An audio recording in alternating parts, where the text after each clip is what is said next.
কোরআনে কারিমে আল্লাহ রাব্বুল আলামিন ইরশাদ করেন, ইয়াওমা ইয়াকুমুন নাসু লিরাব্বিল আলামিন। ওই দিনকে স্মরণ করো যেই দিন সমস্ত মানুষ রব্বুল আলামিনের সম্মুখে দণ্ডায়মান হবে। সেটা কোথায়? হাসর ময়দানে। হাসর ময়দানে আল্লাহ রাব্বুল আলামিন সমস্ত মানুষকে আল্লাহ পাকের সম্মুখে দণ্ডায়মান করবেন। শত শত বছর, হাজার হাজার বছর অতিবাহিত হয়ে যাবে, বিচার কার্য শুরু হবে না। বিচার কার্য শুরু হবে না। তো রাসূল কারীম সাল্লাল্লাহু আলাইহি সাল্লামকে প্রশ্ন করা হলো, ইয়া রাসূলুল্লাহ, বুখারী শরীফের হাদিস, যে এমন কোন ব্যক্তি আছে যে হাসর ময়দানে আল্লাহ পাকের সম্মুখে দাঁড়াতে শক্তি পাবে? এমন কোন ব্যক্তি আছে যে হাসর ময়দানে আল্লাহ পাকের সম্মুখে দাঁড়াতে শক্তি পাবে? আল্লাহ পাক রব্বুল আলামিন আহকামুল হাকিমিন, তার সম্মুখে দাঁড়াবার শক্তি কার আছে, সামর্থ্য কার আছে? কিভাবে সম্ভব হবে? কি এমন কোন ব্যক্তি আছে যে হাসর ময়দানে শত শত বছর, হাজার হাজার বছর রব্বুল আলামিনের সম্মুখে দাঁড়িয়ে থাকতে পারবে?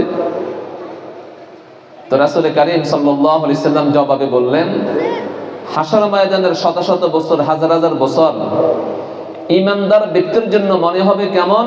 এক ওয়াক্ত নামাজ পড়তে যেমন মনে হয় ওইরকম মনে হবে। আল্লাহু আকবার। এক ওয়াক্ত নামাজ পড়তে যেমন মনে হয়, হাসর ময়দানে পাক্কা ঈমানদার ব্যক্তির জন্য শত শত বছর, হাজার হাজার বছর অতিবাহিত করা এমন সহজ হবে, সাধারণ মনে হবে। ঈমানদার ব্যক্তির জন্য কষ্টদায়ক হবে না, কষ্টকর হবে না, তবে ঈমানদার হতে হবে। সেটা আমাকে আপনাকে যাচাই বাছাই করা দরকার, আমি ঈমানদার হতে পারলাম কিনা, ইসলামের উপর আমাকে দাঁড়া করাতে পারলাম কিনা, ইসলামকে আমার পূর্ণাঙ্গ জীবনে প্রতিষ্ঠিত করতে পারলাম কিনা। বুখারী শরীফের হাদিস, রাসূল কারীম সাল্লাল্লাহু আলাইহি সাল্লাম বলেন, যখন হাসর ময়দানে মানুষ আল্লাহ পাকের সম্মুখে দাঁড়াবে, সূর্য মাথার কাছে চলে আসবে, জমিন উত্তপ্ত হয়ে যাবে, মানুষের দেহ থেকে ঘাম বের হতে থাকবে। কারো ঘাম বের হয়ে হবে টাকনু পর্যন্ত, কারো ঘাম হাঁটু পর্যন্ত, কারো ঘাম কোমর পর্যন্ত, কারো ঘাম বুক পর্যন্ত, কারো ঘাম হবে তার কণ্ঠনালী পর্যন্ত। সে ঘামে ভাসতে থাকবে। কিন্তু যদি আমি আপনি ঈমানের পরিচয় নিয়ে হাসর ময়দানে যেতে পারি, তাহলে আল্লাহ পাক রব্বুল আলামিন এই ধরনের কষ্ট থেকে আমাদেরকে হেফাজত করবেন।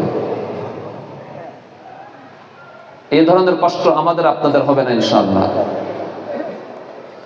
ফুলসিরাতের মধ্যে, ফুলসিরাত পার হওয়া, আল্লাহ পাক রব্বুল আলামিন জান্নাতে যেতে হলে, জান্নাতে যাওয়ার আগে একটা রাস্তা স্থাপন করেছেন।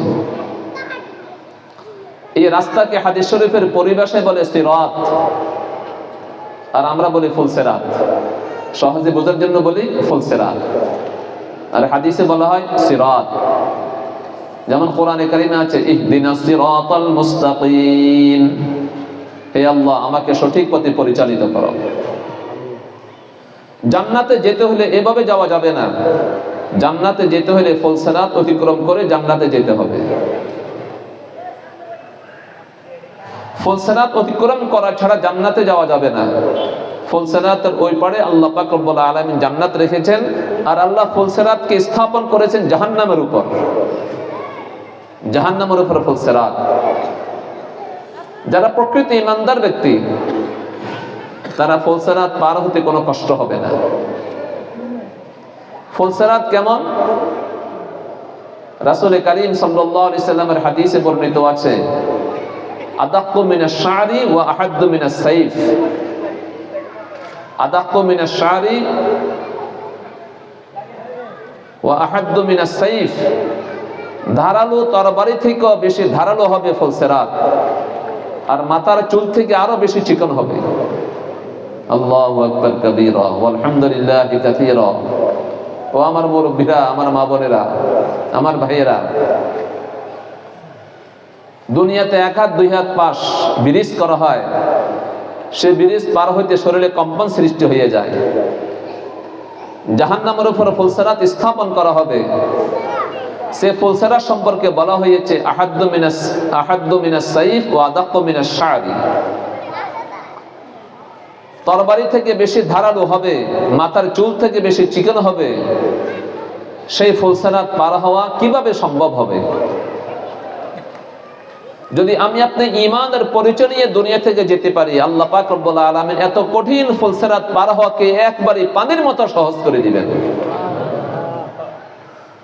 নবী করিম সাল্লাল্লাহু আলাইহি সাল্লাম বলেন, যারা প্রকৃত ঈমানদার এদের মধ্যে কোন কোন ব্যক্তি ফুলসিরাত পার হবে বিদ্যুতের ন্যায়। বিদ্যুৎ যেমন দ্রুত গতিতে চলে, এমন দ্রুত গতিতে সে ফুলসিরাত পার হয়ে যাবে। কেউ ফুলসিরাত পার হবে দ্রুতগামী যানবাহনের ন্যায়। আবার কিছু ঈমানদার ব্যক্তি এমনও আছে যে দুনিয়াতে গুনাহ করেছে, গুনাহ করার কারণে ফুলসিরাত পার হতে তার কষ্ট হবে। কোন ঈমানদার গুনাহগার ব্যক্তি এমন আছে, ফুলসিরাত পার হতে কষ্ট হবে, কষ্ট করে হলেও ফুলসিরাত পার হয়ে যাবে। আবার কোন গুনাহগার ঈমানদার ব্যক্তি এমন আছে, ফুলসিরাত পার হওয়ার সময় সে পার হতে পারবে না, জাহান্নামের তলদেশে পড়ে যাবে।